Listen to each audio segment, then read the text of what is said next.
Hello and welcome back to the channel. Today we're covering She-Hulk Season 1 Episode 5 and a little bit on the rating. So without further ado, let's get into this. Now, as you can see here, She-Hulk's audience score drops below Inhumans. And we can see that She-Hulk is experiencing smashing ratings, but not in a good way. The ratings are being smashed and not smashing per se. For statistics on Rotten Tomatoes, She-Hulk has an average tomato meter rating of 88%. Now that's amongst critics, and a less than stellar audience score of 41%. Now actually, the scores are 87 and 39%. Nevertheless, of course, critics have praised She-Hulk, with one such review from CBR saying that leading lady Tatiana Maslany absolutely shines in the series. I gotta say, I don't think so. There's plenty of articles to support this. She-Hulk ratings on the low end for Marvel on Disney+. Marvel fans did not go out of their way to watch a show that insults them with bad CGI and even worse writing, and even worse than that, sometimes just direct insults, but only if you're male. So that's only at least 49 to 50% of the audience. Finally, from Screen Rant, She-Hulk is one of Disney Plus' lowest rated MCU shows on Rotten Tomatoes. She-Hulk has mostly positive scores in Rotten Tomatoes, but compared to the Marvel Cinematic Universe of other Disney Plus shows, it doesn't rank so well. 39% for the average audience score. People absolutely hate this show, and well, they are well within their right to hate it. So let's go in and cover Season 1, Episode 5. Now, this episode, Mean, Green, and Straight Poured Into These Jeans, is so far the lowest ranked episode of this series. And you can see it's pulling in with a 5.4 on IMDb. Now, in this episode, She-Hulk finds out that Titania has somehow trademarked her name and is now suing her for infringement. And that's about the extent of the episode. It really is what it's about. It's not very entertaining. It's stupid. The only highlight of this episode is a couple of things that, again, one of my favorite characters, Holden Holloway, does. So let's cut into that scene.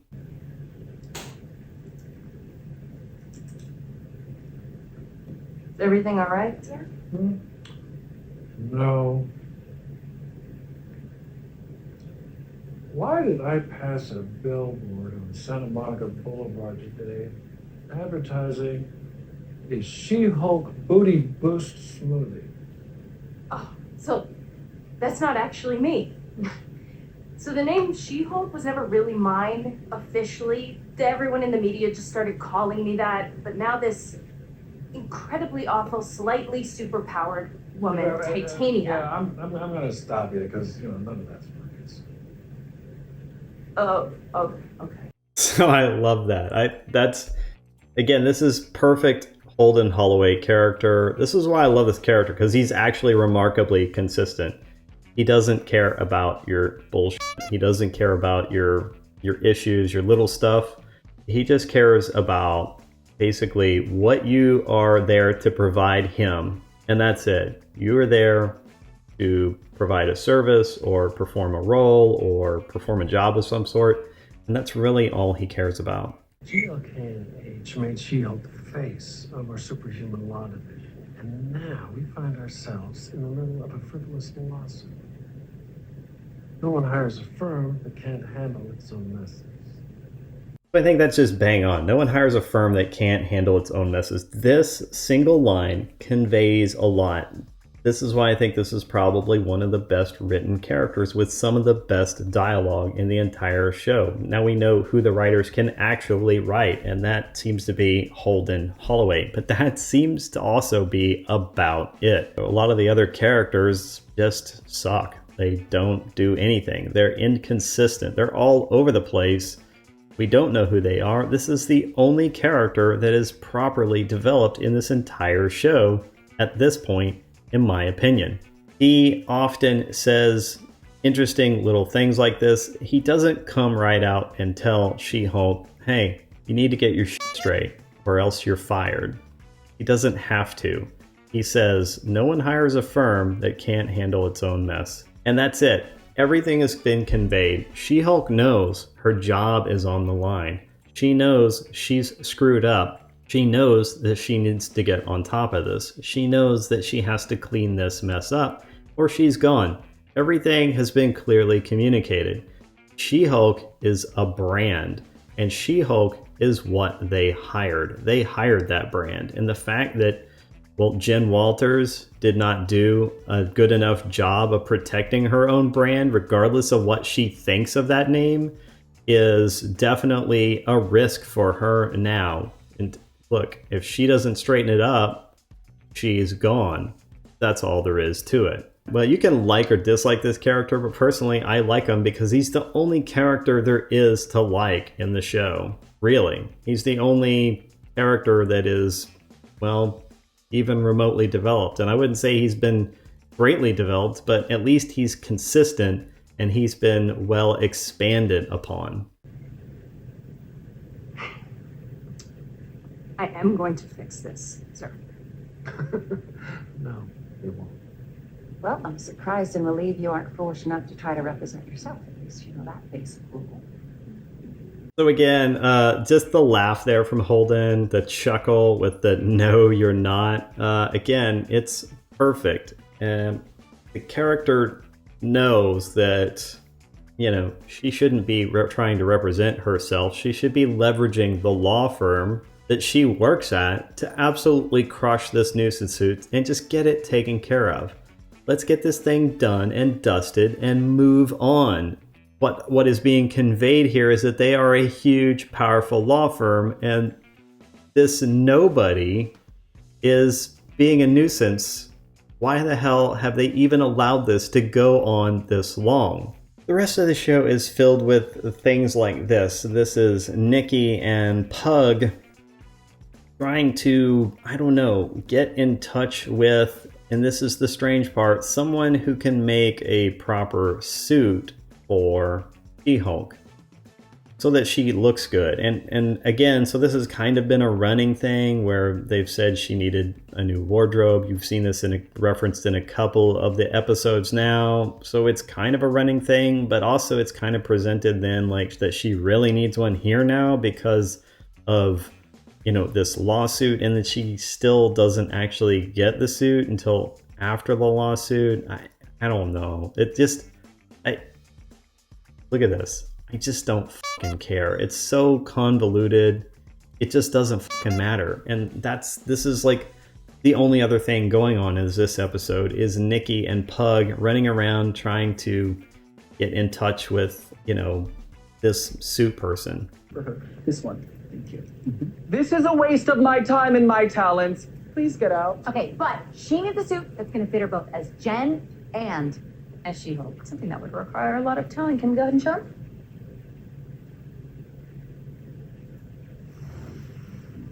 Yeah.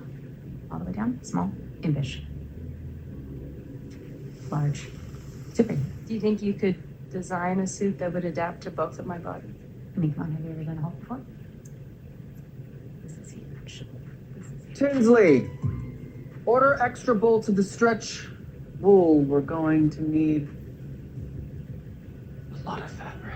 So this is another brief moment where I actually think Nikki Ramos as a character sort of shines as well. Probably the second best character in this show. And I don't like her all the time, but I do like her in this moment where she again does what I know her character does best, and she's kind of like this go-to networking kind of person who, you know, knows things and knows people and knows how to get in touch with people.